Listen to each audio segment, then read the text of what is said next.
Cluck TV presents A Closer Look with Al Travis, sharing how they select the stories featured on Destination Small Town. Welcome to another Destination Small Town. I'm Al Travis with another one of those visually stunning sort of videos that we find, or places that we find. This business, a man who took his hobby to a whole nother level, world championship level, and it's going to change your mind on taxidermy. I love this place.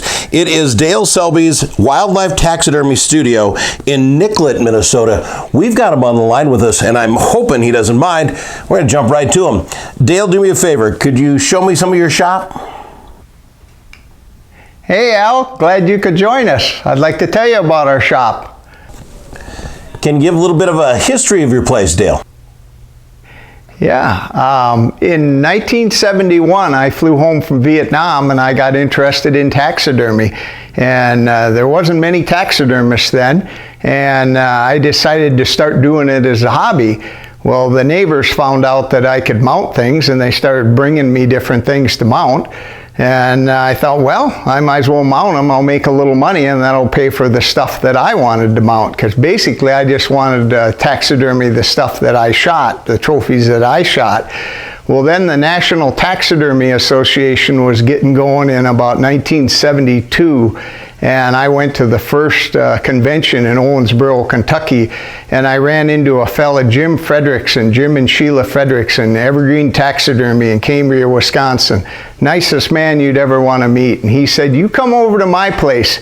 He says, I'll teach you in a weekend more than you could learn in a year, because he'd been doing it for like 15 years. Now I call him Brother Jim. But anyway, he got me really jump-started. And then I started to go to competitions, the World Taxidermy Competition. The first one was in '84, and I've been to every single one. It's every 2 years, and I started to compete. And that's where my really took off, because you would compete and you'd get a score sheet, and the judge would tell you what was wrong on anatomy, on symmetricality, on color, on pose. And that's where I really started to learn a lot. And in 2001, I won the world the first time. In 2003, it's every 2 years. I miss winning the world by 1 point. And I've always gotten a second or third ever since. But it's interesting. I just got back from the world now May 1st again down in Springfield, Missouri, with a life-size bear leaping over a log, and I got a second again. And I'm bound determined to win it again sometime. All right, show us around. You've got a lot to look at.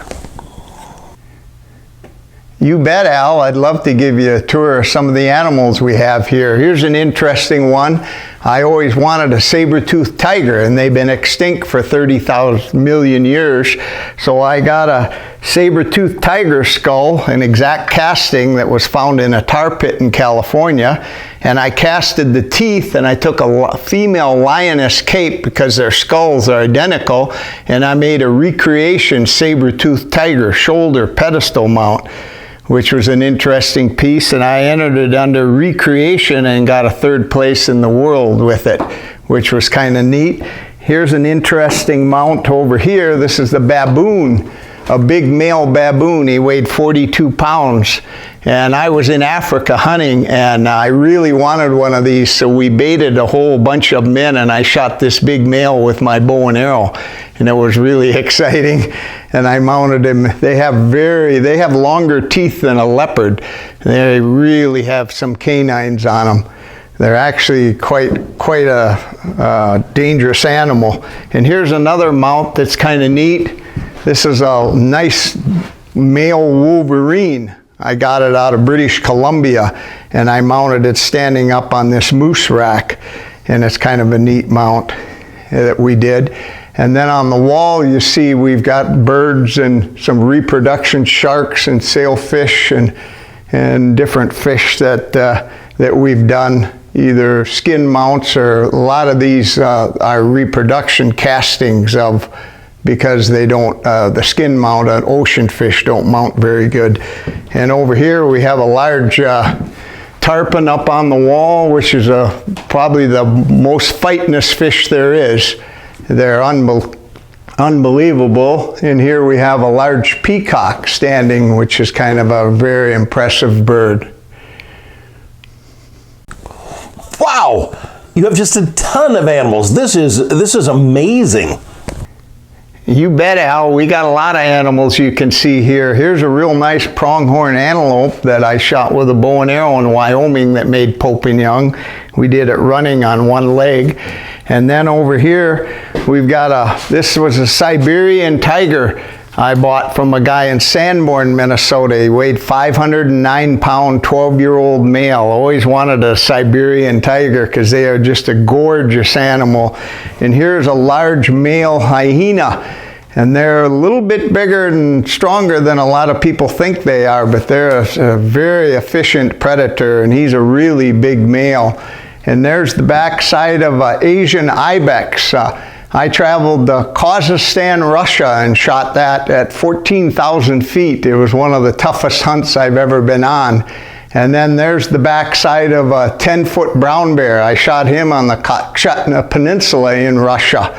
And he was a thrill to shoot too. We flew out 220 miles from Cosmos and shot him along the coast. It was a very exciting hunt, especially to get a bear that big. 10-footer is a really big brown bear. Take this for what it's worth, Dale. It's like a National Geographic program in your own studio. That is phenomenal. Keep going. Al, there's more. This is a common eland. They're the largest antelope in the world. They come from Africa. This is a pedestal mount. They can weigh up to 1 ton, 2,000 pounds. They're the biggest eland in the world. And this here is a very rare animal. This is a glacier bear. There's one spot along above Juneau in Alaska where the black bear are a color phase. They're silvery white. And this is a glacier bear, and they're extremely rare. And this is a nice black bear. What's neat about him is we mounted him on one, he's suspended on 1 foot like he's running wide open. And then if you go down the wall here, we've got quite a few caribou here we've done. And we get into some mountain goats and black bear and antelope in the corner. And this is a really nice pedestal elk here that we shot with a bow and arrow in Colorado in 2011. A really nice record book elk. Okay, give us some more unique, interesting animals. And what we have here is a zebra. This is a zebra pedestal mount. A lot of people that go to Africa shoot zebras. They're extremely plentiful, but they make a really interesting mount, and they make a really good rug. We do a lot of zebra rugs because of the white and black stripes on them. And here's a unique animal we just finished in. This is a sage grouse, and this is from Wyoming. They live out in the sage, and this is a strutting pose with the air sacs and everything. They're kind of a really neat bird, and they're kind of becoming extinct. They're kind of getting rare to get, and they don't shoot many of them, so the client wanted to get one. But it's kind of a neat bird. You don't see too many of them. They only live in thick sagebrush in the prairies of Wyoming and South Dakota and places like that. Did I see like a hog behind that bear? What we have here is a very big African warthog. This one has over 16-inch tusks, and they're really different looking animal, and they live in Africa, and a lot of people that go over there collect them because they're really different looking. And this is the back side of what we shot before. And then here we have the front side of this big brown bear that was taken in Russia on the Kamchatka Peninsula. And he was a big boy. He was a 10-footer and probably weighed 1,600 pounds because I shot him in September in the fall in Russia. And this is an exceptional sized brown bear, especially for Russia. They don't quite get as big as they do on Kodiak Island. All right, Dale, you've shown us some amazing stuff. Some of the most dangerous animals you've done. Let's see that. This is an interesting piece. This is one of the big 5, a Cape buffalo, one of the most dangerous animals in Africa. And this particular buffalo is 46 inches across, which makes him an extremely trophy from Tanzania. And I enjoyed showing you the studio, Al. And I take it you've got a website or something we can take a look at your stuff? We sure do have a website, Al. And on our website, you can go to it and learn on all the animals that we do. We do a lot of freshwater fish. We do a lot of waterfowl and upland game birds. And our main specialty is big game. We mount a lot of deer heads, bear, elk, and a lot of African animals. We really specialize in the big game animals and the life size and the African stuff. Dale Selby, thank you so very much for your time. I enjoyed giving you a tour of our studio, and you're welcome to look at our website. And if you have any questions, you're free to give us a call. And thanks for coming by and seeing the shop.